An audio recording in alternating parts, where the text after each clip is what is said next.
and welcome everybody to another edition of Mikey's Mail. And on behalf of my friends at AllFreeCrochet.com and we'd like to present you how to make this beautiful Afghan that I'm just sitting here enjoying my book. You know what? Who am I kidding? I haven't read a book in my adult life, and unless it's on Facebook, it's not true. In today's tutorial, we're going to learn how to make this beautiful Afghan. And this is actually something that I made in just 4 days, but the assembly and the filming and everything actually dragged it on for another 3 days. So it's one of those really quick projects. So 3 days to make all 49 of the squares, and then just a day to do all the seam work and then the borders. So I thought it was a really great project, but one of the days I crocheted for nearly 12 hours straight, nearly did half of my blanket. Now, unlike most of the other videos that I've ever done, we're going to be providing a link in this video. So there's a link in the more information of this video. You can click that and find out how to make this by yourself. So you don't need to pay for nothing. It's all going to be completely free. I've written out the directions to making each one of the squares. I even tell you how many squares you want to make if you want to do this exact one. But you know what? I am a designer as per se, but I don't think that everybody should copy me all the time, because maybe these colors aren't working for your house, or maybe you're thinking that's kind of crazy colors. So I've given you a worksheet where you can just say number 1 equals red, number 2 equals blue, and number 4 or 3 equals yellow. So you can just fill in your squares, and then you could just find out how many by filling in the information, how many squares you're going to need. Now, because this was a 7 by 7, so there's 49 squares, there's not an equal count of the number of squares. So on the link, you'll find that information as well. And then say you don't even like my pattern and you don't like my colors, well, we have another sheet for you for that. And we can show you how to just plan yourself, so you can print out a nice sheet and then you can just plan it out on paper on your own. And of course, giving you the information that you're going to need. So a really exciting pattern today, and we're going to take you through the step-by-step, right from doing the seaming to putting everything together. It might be a long tutorial, but well worth the effort, and this blanket was just fantastic. Now, let me flip it over before I go any further. This is actually the bad side, which I like better than actually the other side, because I think it has more character. But this is actually the true side, so if it was actually being displayed, it would be shown like this. So very, really wonderful colors, and I'm going to take you through the materials list in just a second or so, and let's get started with this fantastic tutorial.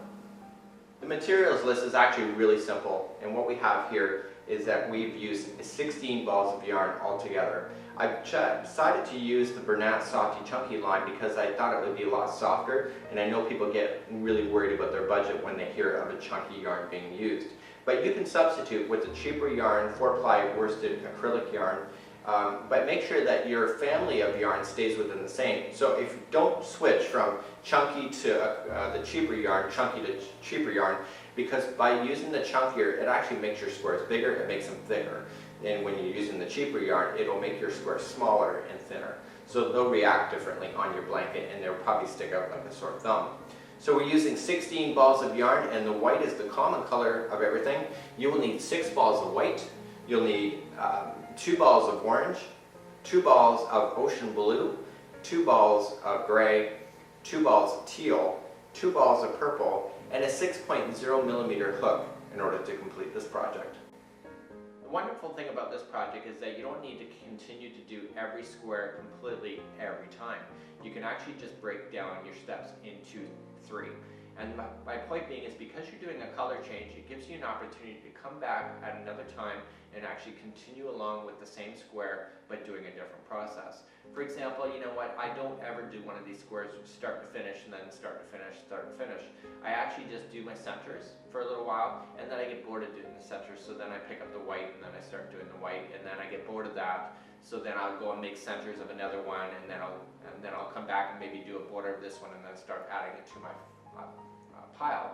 So by changing colors. Okay, so let's get started. We're using the Bernat Softy Chunky line today, and we are using a size J hook, which is a 6-millimeter hook, as we've talked about already. So just put your yarn aside and let's start off with our slip knot. We are going to work from the center of the square outward. So let's begin. Let's do our slip knot. Okay, and we just want to wrap it around our finger twice. Be a little bit generous on the tail that you want, because you're going to want to bury it in there so you can't see it. So this is the front and the back. Let's take the back over the front, just like so, and kind of hold it down. And then using your other fingers here, stabilize it. just to hold it, and then just pick this up and pull it over your finger, and now slip in your hook. So pull everything a little bit snug. Don't be reefing on it that it's really too tight. Now this never counts as one in any crochet project, and what I want you to do is I want you to chain 4. So this is not 1. So let's go. So pushing your hook back, grabbing the material, pulling it through for 1, do the same, 2, do the same, 3, do the same, and 4. So now we need to create a circle because at this point we only have a line. So what we have to do is slip in our hook into the very first part of the chain. So what we want to do is just slip in your hook, and before you get too carried away and jump ahead of me, what I want you to do is pull down the material like it's a U shape, like a horseshoe. Pull it down, and I want you to get the straggler in check, so I want you to pull that down as well. And when you're holding it, hold that straggler down with that side of the crochet, or with your side of the chain, just like so. And now grab your material and pull it through. And by holding it now, you know exactly where your center point is. So let's go on with your next step. So moving along, what we need to do is we need to create the center point just like here. So we're on this line right here, not this one, so right there. So let's begin to do that. So we need to chain up 3. So grabbing the material, pull through 1, pull through 2, pull through 3 for 3. Now that actually counts as one of the double crochet that's working its way around. They say it's a count of 16. That's because they're including the actual chain. So holding down the straggler on top of the line, just on the one side, okay, we want to trap that straggler into position. So let's double crochet 15 times going into the center. And what I normally do is I just put a whack in there, and by whack I mean just a lot. And just holding down the straggler on top of the line, it actually seals that straggler into position.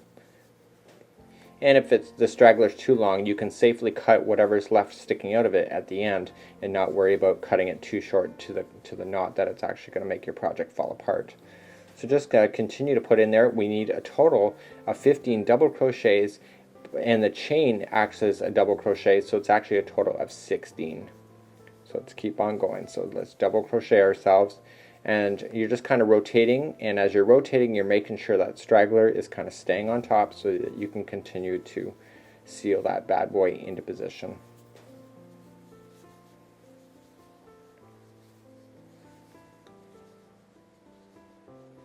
Okay, so keep going. And where you think you got enough, and if you want to keep count, I find it hard to keep count to 16 when I'm double crocheting, especially if you're watching TV. So we pull the chain apart, so that's 1, 2, 3, 4, 5, 6, 7, 8, 9, 10, 11, 12, 13, 14, and let's do more, 2 more. This is 15, and then 16.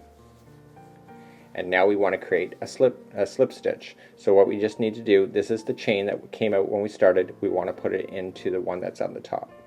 So in, pulling the material through, and therefore you have the starting point. So let's move on to your next video.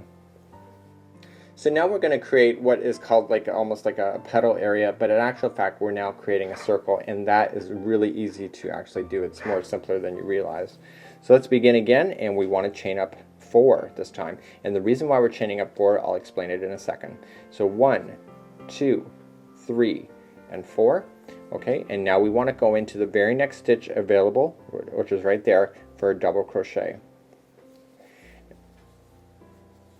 Okay, and the reason why we went 4 is that we need to create the gap that is in between the petal, just like so. So in order to do that, if you would have done 2 or only chained up 3 and then double crocheted, you wouldn't be creating a gap that makes it separate like that. So every time you get a double crochet done, chain 1 and then go into the very next stitch. Okay, so chain 1 and double crochet into the very next stitch as you go around. And we want to do that completely all the way around.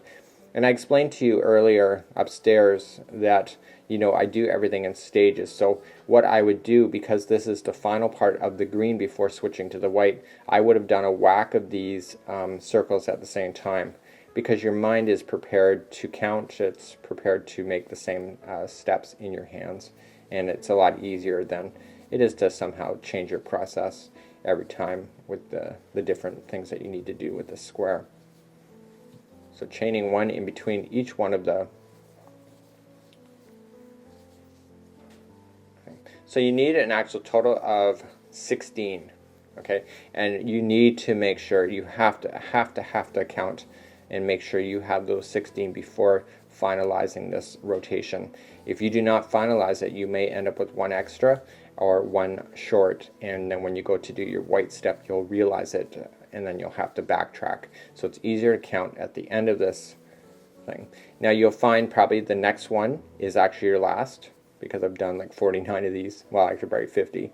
So this is your last one. So you'll notice it's kind of like falling away. So let's do a count. So 1, 2, 3, 4, 5, 6, 7, 8, 9, 10, 11, 12, 13, 14, 15, and 16. And because this is the final double crochet, you have to chain 1 in order to make it consistent. And so just work your way up. So 1, 2, and 3. Grab the third one up on the chain that you started with in order to keep the distance consistent. Okay, so now we want to finish off the green. So just grabbing your fancy dancy scissors over your hand just like so, and now this is what I do. Okay, so I pull the material out, okay, and now I push it back behind the material, and I put the hook right in the actual gap itself that's right beside it. And now using my 2 fingers, I'm holding the yarn so that it doesn't all the way come out. So I'm still holding it slightly back here. I pulled it toward the front, and what I want to do is I want to feed that little straggler through that loop to create like a knot. And then I want to pull it snug. So now the remainder of these loops, I always pull the material back through that same hole, and now I want to work that material into the top stitches as I'm working away. So that was the top stitch there. Now I have a gap, so just wrap it around the gap. Okay, and now let's go in the top of the next stitch. And because the white is actually going to be grabbing onto this area, you don't have to worry about this too much at all, because you will never see this as part of your square. And voila. So you can just leave that little straggler on, and we can fix that later. And therefore the center point is now done of this particular thing. So it doesn't look quite the same, does it? It looks completely circular, and we're going to change it as we switch on to the white. So let's get started with your next part. So moving right along, we're now going to add the white in here, and you'll notice that there's a definite look of one side to another, and you'll notice that it's slightly a bowl shape. And so you want to continually, you can switch this around and start going from the other side if you want to be that creative. It's up to you. But all of this is done on one side, and the other side looks completely different. So it doesn't really matter where you finished it off, because it's a consistent circle, that you can just start the white in any one of the spots. So let's do that. So let's get your slip knot going. So around your finger twice, the back over the forward, the back up again. Okay, and so now we want to pull it snug. So we can just stick your hook in any one of the gaps along the circle. It doesn't really matter. I try to avoid going into the same spot that I finished off of, so I just go somewhere else. But it doesn't make a difference exactly where you put it. So grabbing the straggler and the yarn, you're going to pull it through the hole. And then I use my finger to pull that slip knot up and over. Okay, and now that counts as 1. So grab the straggler and the yarn again and pull it through like a chain. That counts as 2. And if you still have more straggler, just pull it through again. Okay, and so we wanted to chain 3. So let me just try that. So we just want to put that through. So you want a total of 3 chains like you normally would. And we can trim this straggler on afterward. But what I would strongly recommend is that instead of trimming it later, just go down in, because we want to create, this is one of the chains, so we want to create 2 double crochets into the same gap that you just started that in. So just going into the same hole. Okay, put that straggler down on the line.